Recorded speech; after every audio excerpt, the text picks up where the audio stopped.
So now we'll work on the sit. So we'll do it actually on the place command here, just because it's easier for him. What we're going to do is we're going to say sit. At the same time we say sit, we're going to just start to apply a little pressure with the leash straight up, and 2 fingers just right here towards his rump, and we'll just create this kind of motion. What we're going to do is pair that word with it, with that motion enough to where eventually you say it and he just does it. So sit. Let Oakley go by because he's distracted. So this is probably one of his hardest things. He's resistant to the sit, so we'll just kind of sit. Just enough pressure to get him in there. There we go. Good boy. So we're not jerking him around or anything heavy duty. It's just a little bit of pressure up and down like this that creates this. And then, okay. Good boy. Good boy. Come on, bud. Do it again.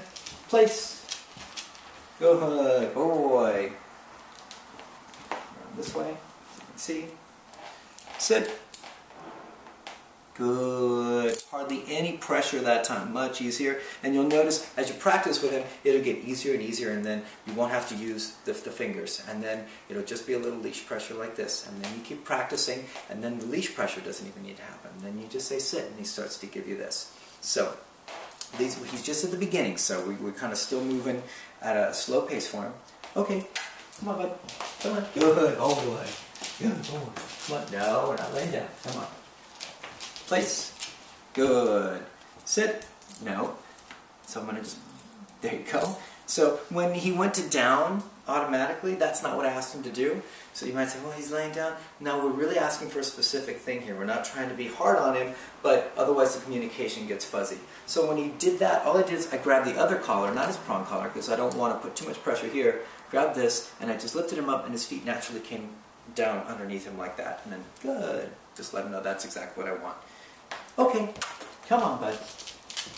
Good boy. Place. Good boy. Sit. Good. Good, good, good. So that was pretty good. No fingers needed. A little teeny bit of pressure at the same time I said the word. We'll do a few more so you can get the feel for it. Lots of praise. If he was an excitable, crazy guy, I wouldn't be giving so much praise. But he's a low-key dude, so we're trying to just keep him kind of motivated and interested. Okay, come on, Ben. Let's go. Come on. So when he gets locked up like that, you see, I'll give a little pressure and then release. There we go. Come on, bud. Once again, we can't say, oh, Dodger doesn't want to go, so we just let him stay right there. That's not what the mindset you want to get him into. That's going to cause him to be more uncomfortable. So trust me on this. The guidance and the leadership is hugely powerful for him, for a dog like him, to feel more comfortable in this world. Come on. Place. Good. Sit. Good boy. Good boy. I had it like this with this, almost no pressure at all. So you see how quickly he starts to move through to give us a better result with the behavior. Good boy. One more. Okay. Come on, bud. Come on. Let's go. Come on, Dodger. Let's go in. Come on, buddy.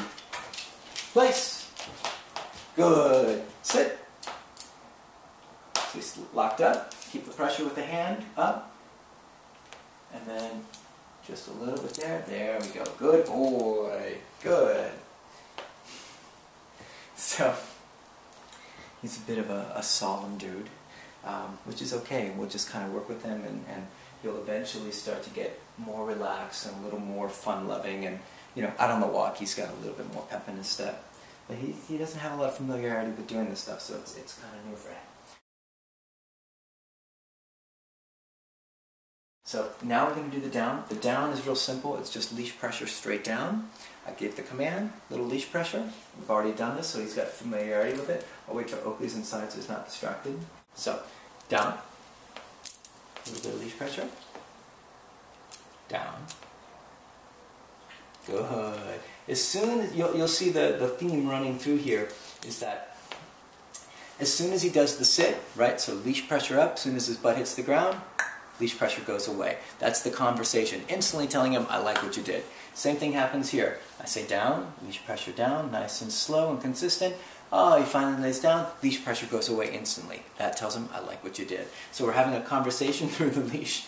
He's got a very cute little thing going on here. So we'll just keep working through this. Really simple stuff. Really, really simple, but really effective for the dog. Okay, come on, Dodge. Dodge. Let's go. Come on. Good boy. Come on. Let's go. Don't be such a bump on the log. Place. Good boy. Sit. Good. Down. Good boy. Good. Instantly that leash pressure goes away. So I'll show this guy's a little loud. So instantly the leash pressure goes away as soon as he does the command. Once again, getting the feel for the pressure is kind of the magic in this. So you'll have to work with this. If you pull too hard, he's going to resist and be really uncomfortable with it. If you go too soft, he's going to ignore it. So there's a real happy medium where we get just enough pressure to motivate him. For the down, it's real mild, but it's just enough to get him to... And I don't just press once. I'm holding, holding, as he's going down, holding, holding, and then as soon as he's down, release. So that's the conversation. Don't go down. He's not at that point yet. Now, after we've done all this stuff and you've practiced a bunch, then when he's really comfortable with the sit and really comfortable with the down and really comfortable with the place, then we go to what we call corrections, which is just a mild pop on the leash for him not doing a command that we've asked him to do. So that's the next level of things, and that's where things are really great, because you just say sit, and he does it down, and he does it place, and he does it. So once again, you got to do more reps of this kind of foundational work, and then you can move to a pop once you know that he's completely certain about the command, and he's just deciding not to do it. Then we give a little pop correction to let him know, yeah, you got to actually do this. Do a few more of the downs. Okay, come on, bud. Come on, buddy. Let's go. Place. Good boy. Sit. Oh. So up with this. There you go. Good. And then, because we don't want him just defaulting. We want him to actually listen to what we're asking him to do. That's important. Down. Stay with it. Very light leash pressure. It's at 2 fingers on the leash, so there's hardly any pressure at all. So the leash pressure goes away as soon as he does it, and then praise. Good boy. Now, if you give him crazy praise, you're liable to get him to break and engage with you. So we use praise as a reward, but you have to be careful because it can also be a distraction and cause him to want to break and move away. Now, once you've got him in a down stay, you can do a down stay anywhere. It doesn't need to be on a rug like this. You can put him anywhere. We're just doing it there because it's extra comfy. Then you want to start adding distractions to all these things if you're interested in moving him further with this stuff. It's not rocket science, it's real simple stuff, but you have him in place or you have him in down, and you start knocking on doors and grabbing keys and walking over him and things like this. All these things not only train the command, but, they build more confidence in his mind. So all this stuff is helpful. It's not just dog training stuff. It's not just about like, ooh, look what my dog can do. I don't care that much about that. I care much more about what effect it has on him psychologically. So all these things I'm showing you are a means to an end to create a good state of mind for Dodger. So that's place, sit, and down. Simple stuff. All leash pressure activated, and then release with the OK to let him know that he's done with that. So do that, and then we'll take him out for a quick walk. I'll show you how that should look. Okay, come on, bud. Come on, buddy.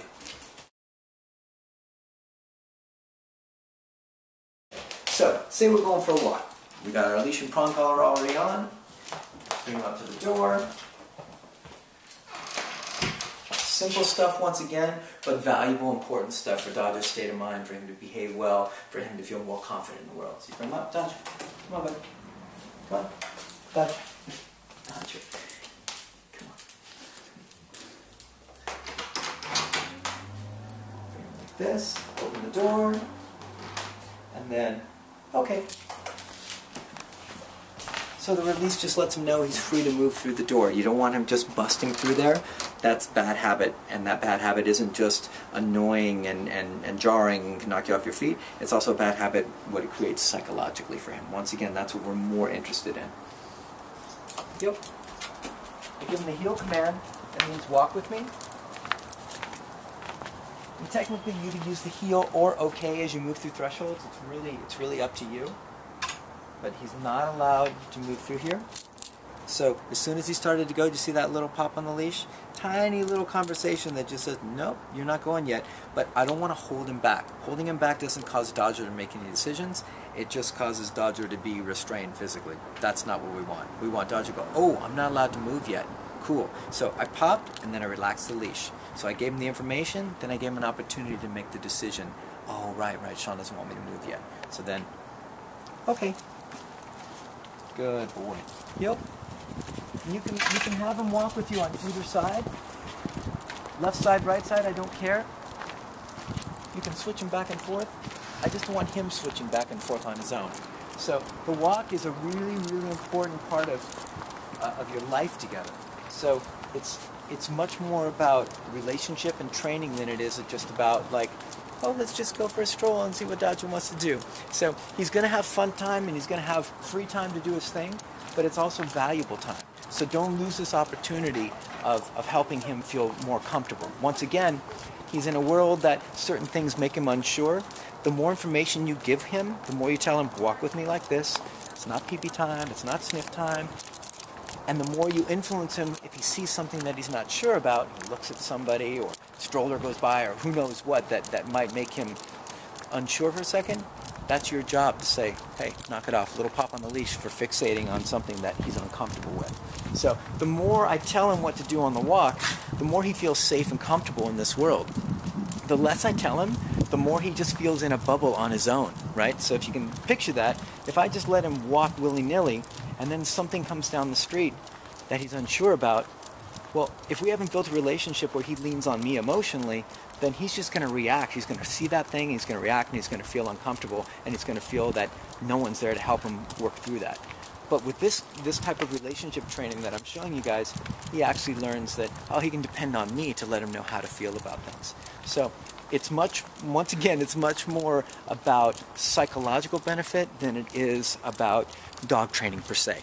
So that's why we're focusing on this kind of walk. As you can see, he's really great. He walks really nicely. A couple reminders here and there, and he does pretty well with it. He just tried to pull over to that bush, so I wouldn't let him do that. So I'll let him pee, I'll just give him a release and let him go potty, but you don't want to have him pull you to something, because then you just taught him that being pushy is what gets him what he wants. And then you also teach him to ignore you and disregard you. That's not what you want as well. So real quick, before I get too far along here, let me just check this one little thing out with you.